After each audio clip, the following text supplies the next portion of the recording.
So we're now doing evening stables where all the staff come back from their lunch break. They all muck out the 4 horses that they look after and brush them off and make sure that they have got everything that they need. And as you can see, I've just been trotting up a few horses that have had minor niggles from this morning or ongoing problems that I just want to see how they're progressing, and also sorting out what work they're going to be doing tomorrow and for the next couple of days. Afternoons are slightly less frantic, there's slightly less going on, so it's just a good time to see the horses out and see their general condition, and also just to wander around the yard and make sure that everything else is okay and that all the staff are doing what they're supposed to be doing. Very unusual sight. So if we have a wander around now and see what we can find.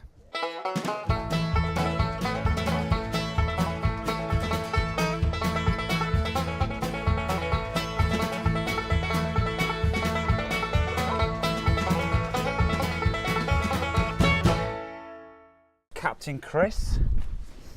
Shelley looks after him. So as you can see, he's very relaxed and very happy at being brushed off and made to feel comfortable for the evening. And as I say, Shelley's going right over his whole body, making sure that there's no nicks, cuts, anything else that untoward. Also, the head girls will be just checking their backs through here. Obviously, you can get sore backs, which we're trying to avoid. It's actually a lot easier having the same owner with wishful thinking and him than it would be if they were 2 different owners, because obviously Mr. Whately would be happy for 2 horses to run in the same race. If on the off chance they happen to finish first and second, then it's much easier for Mr. Whately to finish second to another of his horses than it would be for someone else to finish second to another of our horses. So that's not really an issue. I just think at Sandown the other day, I thought he jumped novicely. I thought all he did was stay up the hill, and I thought further than 2 miles would suit him. Richard has a different opinion. He thinks the faster they go, the better he'll jump. So we don't need to make any decisions yet. Ground is a minor issue. If it came up very soft, then 2 miles would probably suit him better than further. If it was better ground, which it invariably is at Cheltenham these days, then a little bit further won't hurt.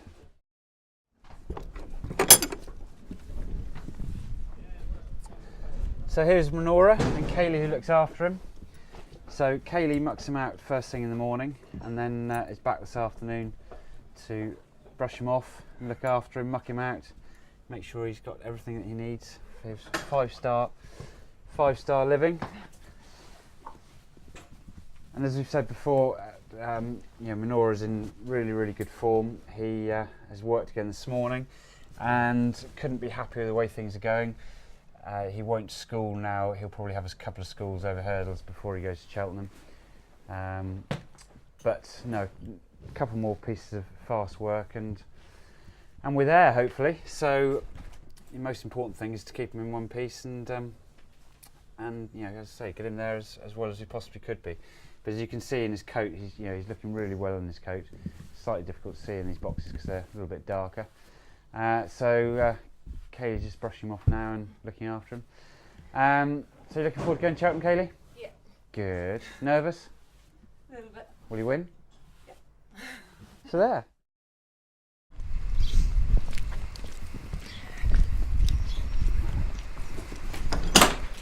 I'm doing the bottom bolt when you're already in here. So this is Planet Sound and Carol hiding away in there. If you come down here, this side, Carol. So this is Carol, who looks after Planet Sound. Carol is also one of our 2 head girls, so she's in charge of 55 horses essentially. So very important member of staff. So Carol looks after Planet Sound, so we'll be leading him up when he runs in the Gold Cup on Friday. And Carol's been there several times before. Rooster Booster was the best horse you took there, wasn't he? Yeah. Which was a fairly incredible day. Well, several incredible days with him. Yeah. And top horses like that don't come along very often, and just luckily we've got several that are going to Cheltenham this year with very good chances. Planet Sound was disappointing when he ran the King George last time, but mainly due to a wind issue, which hopefully we've had sorted since, and he's just started back cantering, and we've got time to get him ready for Cheltenham. Carol rides him every day, and so far so good. He's well, isn't he? He's very good. No, Punchestown was obviously the best race of his season, and that was absolutely fantastic. And we were just saying about Carol looking after Planet Sound and Rooster Booster, two very, very different horses. Rooster Booster had to get from A to B as quickly as possible, and whatever got in his way. Planet Sound is, well, relatively straightforward compared with him, isn't he? Definitely, yeah. Although Rooster Booster in the stable was a very, very quiet. My children used to come and sit on him, didn't they? Yeah. But you wouldn't put my children on him on the gallops. He was very, very fast, very, very keen. Used to pull my arms out every day, and Leighton Beginners before I started riding him. So, but this chap's very straightforward, very easy, very nice character to have anything to do with. On his Punchestown form, he'd have a very good each way chance. I think he needs to run to his very best, and one or two of the others need to slightly underperform for him to be winning a Gold Cup. But at the end of the day, he's a horse that's certainly earned his right to run in the race, and it's just a question of what happens on the day, and hopefully everything going right for him, and one or two jumping errors from the others or what have you could see him running into a place. And it's not every day that you get the opportunity to run in the Gold Cup with a chance, and it's very difficult to place him in other races anyway, so why not have a go?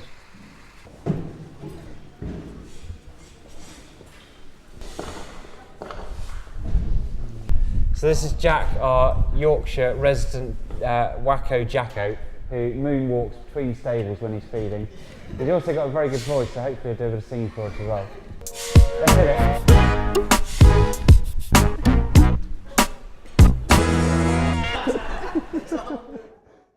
So this is Laura, who looks after them, Ravenstorm. He's had a very good season. He'll hopefully run the Supreme Novices. He's got a reasonable each way chance in that. Q Card, who's the sort of 9-4 favourite in the anti-post betting, is a very deserved favourite, and he actually beat him at Cheltenham fairly convincingly earlier on in the season. And realistically, there's no reason why that form should be reversed. We didn't have any excuses that day. We ran up to our form. Q Card's an exceptionally good horse. If he were to run in the Champion Hurdle, then it's one less for us to beat in the Supreme Novices, but I would be surprised if they didn't. He's 9-4 favourite for the Supreme Novices, and I don't know what price he is for the Champion Hurdle, but I think if Q Card were mine, I'd be running the Supreme Novices. And as I say, there's no reason really why we should reverse the form with him, although we're very happy with Dun Ravenstorm, and he's, again, has every right to be running in the race. But there's several horses in there that have got better form than him. Earlier on in the season, we've had a bit of a break, just waiting for some better ground, and he worked this morning, worked very nicely, and everything's going well. We've got Dream Alliance up here.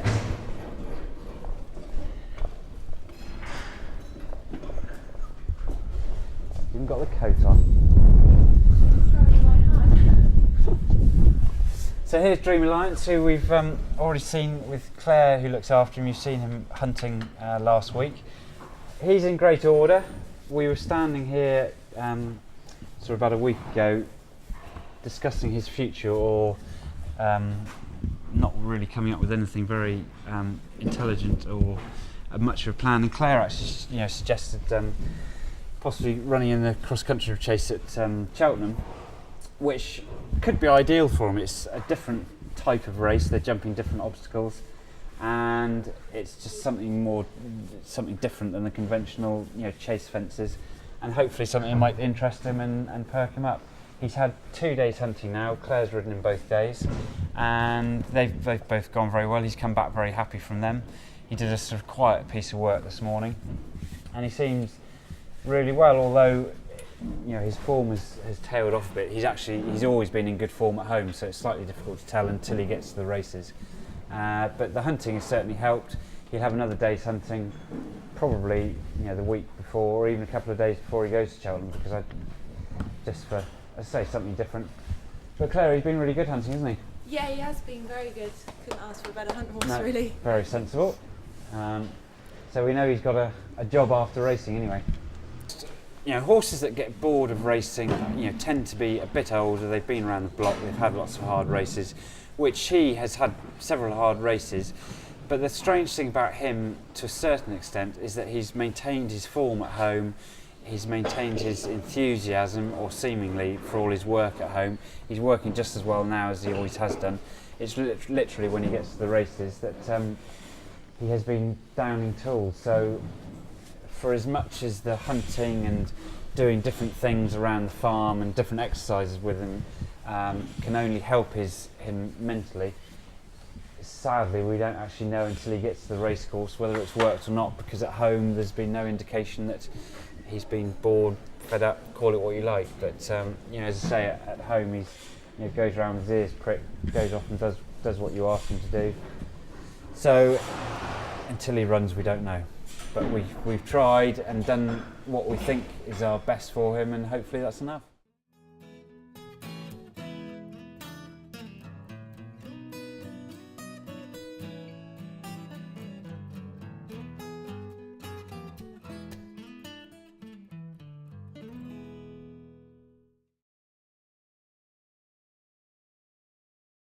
Wake up, Maggie, I think I got something to say to you.